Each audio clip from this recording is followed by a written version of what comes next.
కూడా యేసుక్రీస్తు ప్రభువుతో ప్రదానము చేయబడి ఉంది. హల్లెలూయా.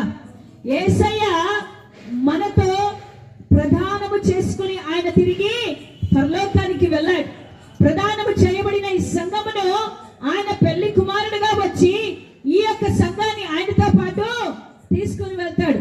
సంతోష ప్రదానం చేసుకుంటాడు, రేపు వివాహం చేసుకుంటాడు. వివాహం చేసుకున్నాక అర్పణాన్ని ఇక్కడే పెడతాడా, తీసుకొని వెళ్తాడా?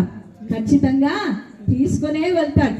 అదే రీతిగా సంఘమైన మనము ప్రదానము చేయబడిన తరువాత ఆయన బిడ్డలైన మనమందరము కూడా యేసయ్య వరుడుగా వచ్చినప్పుడు వధువుగా మనమందరము సిద్ధపడి ఆయనతో పాటు ఆ పరలోకములోనికి వెళ్తాం. మన నిత్య నివాసానికి మనము వెళ్తాం.